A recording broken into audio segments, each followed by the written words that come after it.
There's a moment in every man's life when he realizes he's been living on borrowed approval.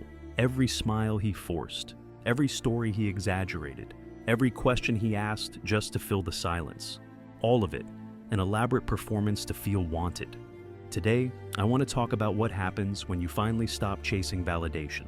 Not the temporary pause, the real stop. When you no longer need your worth reflected in someone else's reaction. This is what life looks like on the other side of approval addiction. Most men don't even realize they're hooked. It's not obvious like drugs or alcohol. It's quieter, more socially acceptable. It hides behind phrases like, "I'm just being polite. I don't want to seem rude. I'm trying to keep the peace." But if you look closely, you'll see it. You can't stand silence in a conversation. You feel physically uncomfortable if someone seems disappointed in you.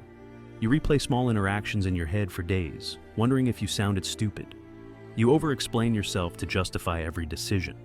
You feel a rush of relief when someone says, "You're a good guy." It's not real connection, it's survival. A desperate attempt to feel safe by managing how everyone sees you. This is approval addiction, and it runs deeper than most men are willing to admit. If you're wondering where this came from, look back to when you were a boy. Most of us were taught, directly or indirectly, that our value depended on how easy we were to love. Maybe you had a parent who was unpredictable, happy one moment, cold the next. Or teachers who only praised you when you were achieving. Or friends who mocked you for showing any sign of weakness. So you learned to perform, smile when you want to scream, nod when you want to leave, shrink when you want to stand tall. And over time, that became normal. You believed that approval was something you had to earn by abandoning yourself. Then something happens. Maybe you burn out. Maybe you lose a relationship that you thought defined you. Maybe you wake up one day and feel disgusted by how much of your life you've spent trying to be liked. And in that moment, something inside you goes silent. You stop hustling for scraps of validation. You stop running toward people who never had the capacity to see you. At first it feels like dying, like you've lost a part of yourself. But it's not death. It's the shedding of an identity you never needed. When you stop chasing validation, 3 things happen. First, you lose people. Some will drift away because they were only ever attached to the version of you who performed for them. They'll say you've changed. They'll call you cold or distant. Let them. Their discomfort is not your responsibility. Second, you feel a terrifying emptiness. The quiet is overwhelming at first. No one clapping, no one reassuring you, just you, sitting in your own presence. Most men run back to their old habits right here. But if you can stay, if you can sit in the quiet long enough, something new grows. Third, you start to experience real self-respect, not the shallow confidence of being liked, but the grounded certainty of being aligned. You no longer need a crowd to validate your worth. You start moving with an authority that can't be faked. When you stop chasing validation, you realize you have more energy than you ever knew. All the bandwidth you spent scanning faces for approval, it comes back to you.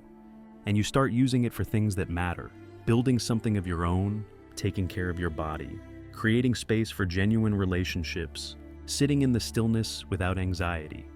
You also notice you stop attracting people who expect you to carry the emotional load. Your boundaries get clearer, your standards get higher, your circle gets smaller, but infinitely more nourishing. Most importantly, you start to feel peace, not because everyone likes you, but because you finally like you. Here's how you know you're no longer chasing validation. You no longer feel the urge to over-explain. You let other people misunderstand you, and you don't rush to correct them. You don't need to fill every silence. You can sit across from someone and let the conversation breathe. You feel no guilt for saying no. You don't pretend to be okay when you're not. And when someone withdraws their approval, you don't crumble.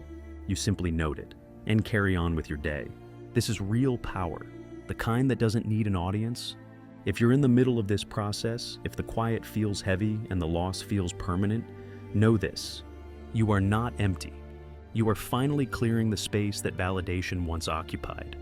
And in that space, you'll plant something real: self-respect, presence, truth. Most men will never experience this. They'll spend their entire lives performing for claps they don't even need. But you are different. You are willing to walk away from the noise. You are willing to sit in the stillness. And on the other side of that stillness is the man you were always meant to be. If this message resonated with you, it's time to reclaim your energy. Become the man who no longer chases, because he doesn't have to. If you're ready to think sharper, feel deeper, and move with power, subscribe to the channel. We don't chase here, we become. Welcome to the Quiet Edge.